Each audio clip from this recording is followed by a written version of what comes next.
Malý krůček pro člověka. Obrovský skok pro lidstvo. Jenže já jsem v raketě zapomněl boty.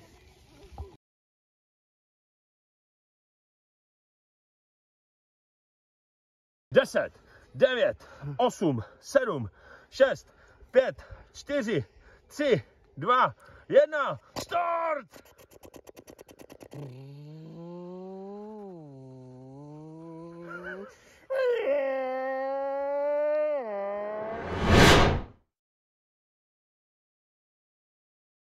Z NASA. Vesmírný deník, přistání na Arrakis. To je planeta. Jakže se jmenuje? Arrakis. Tam mají písek, ale. To je strašný vedro. Fakt? V tom skafandru. No nic, ale já si odeberem vzorky. Dobrý nápad, šéfe, už na to. A Danieli, odeber vzorky. Vzorky máme, šéfe. Výborně. Takže, vzorky, nechceš toho vzít trochu víc? Ne, neupejpej se, teď tě dají toho písku spoustu. A tak víš co?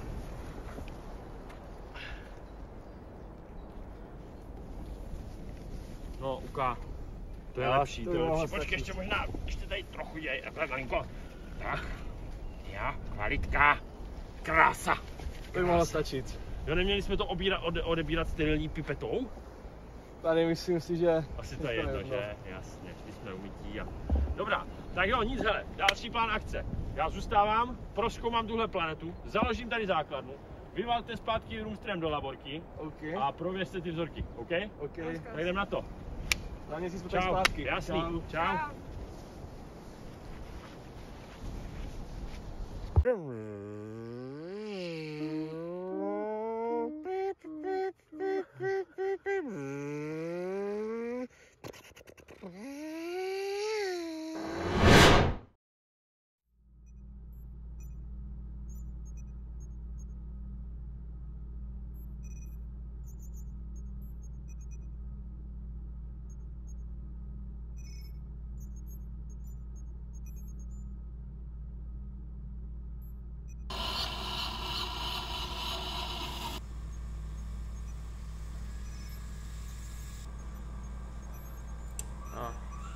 Opatrně.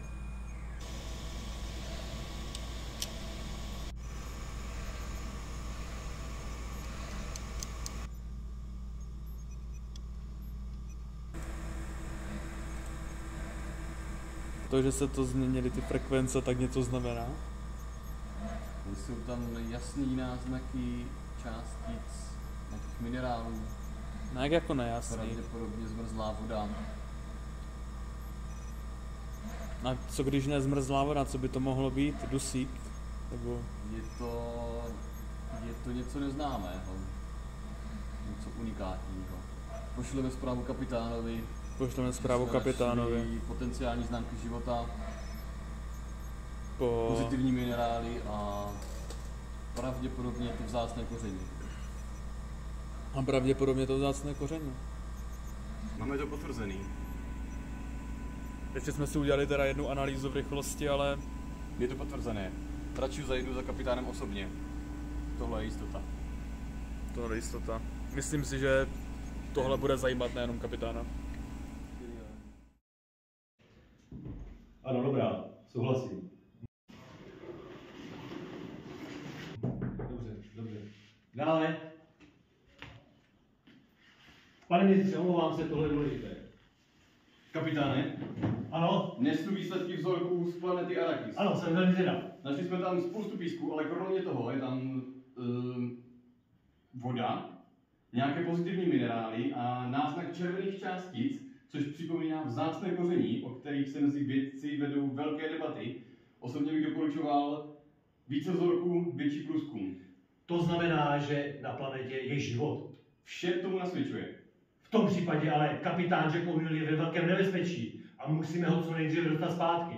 Ukažte výsledky. Ano. Planeta může být obyvatelná a je na ní opravdu život. A navíc minerály a možná vzácný písek, o kterým jste mluvil. Je to tak. Okamžitě vyhlašuji plán červená beta. Kapitán O'Neill musí okamžitě zpátky. A my musíme vystavit obrovský tým lidí, velmi zkušených, aby jsme tuto planetu navštívili a řádně prozkoumali. Děkuji, můžete odejít. Volám. Okamžitě chci Jacka O'Neilla zpět na planetu Zemi. Je v nebezpečí. Děkuji. Osobní deník generál Jacka O'Neilla. Stavba základy na Arrakisu. Den 28. Podařilo se mi na této nehostinné planetě najít místo, kde jsem vybudoval základnu. Naši první mimozemskou základnu na Arrakisu. Ze Země jsem před časem obdržel zprávu, že opravdu je zde život. Toto jsem se domníval celou dobu zde při stavbě. Možná je tu zde i nějaké obyvatelstvo, ale zatím nejsem schopen to potvrdit. Čili teď už pro mě letí raketa a jsem velice rád, protože toto prostředí není opravdu žádná legrace. Ale když nás přijede víc, tak budeme moci tuhle planetu důkladně prozkoumat. Proto se můžete stát účastníky tohoto vesmírného programu. Pro 72 z vás je možnost s námi objevovat tuto planetu. Přidej se do našeho vesmírného programu. Konec generál O'Neill.